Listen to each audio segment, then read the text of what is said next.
I know a busy bumblebee that likes to buzz around, pollinating flowers as he flies from town to town. He's yellow and brown, with two wings on his back, and always buzzing around. So everybody say,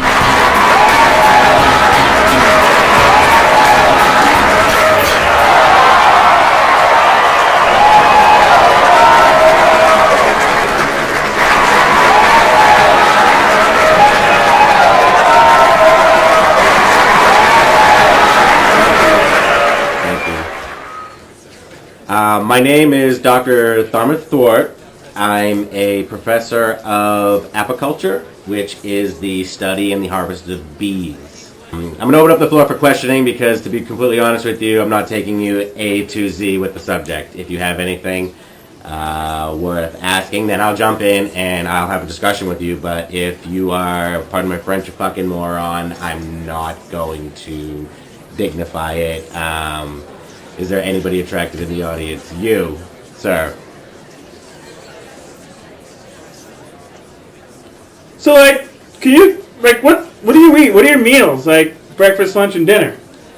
Well, that's a completely ridiculous question. I'm going to answer it anyway because it's a chance for me to plug my book, Beegan on the Grill.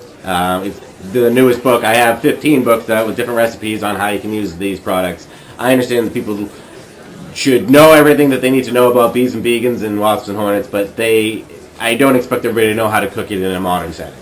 So what I did is I spent a couple hours with a shaman in a rainforest in the Amazon, and what I did is I learned everything from skewering Wapano hornets with whatever their imperial spice was.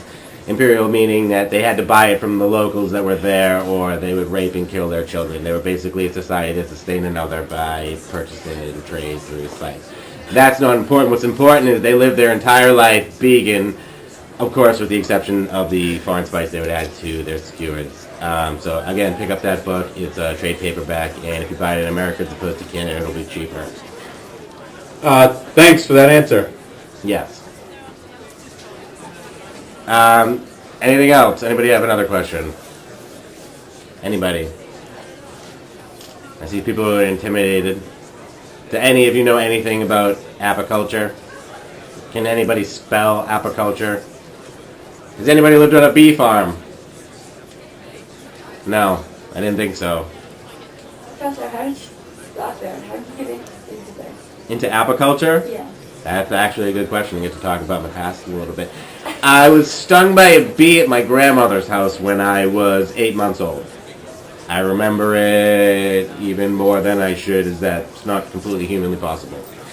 I was stung by a bee, and my grandmother had used baking powder and some other substance to numb the pain.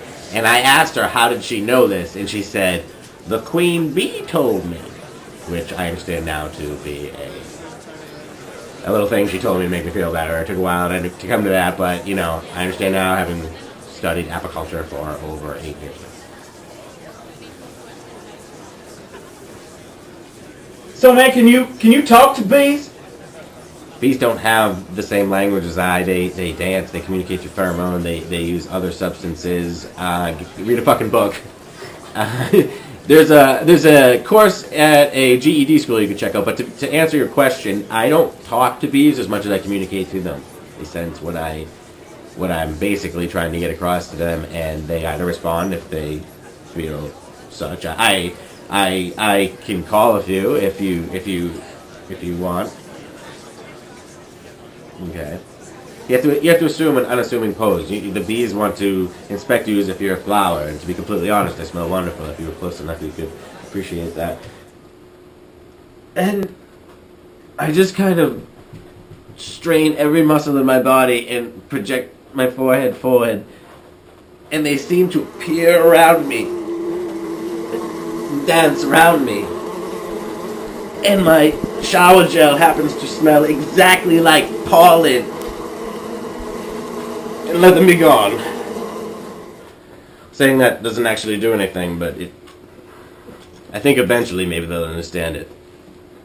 Ow, I got stung! Oh, that's Piggy.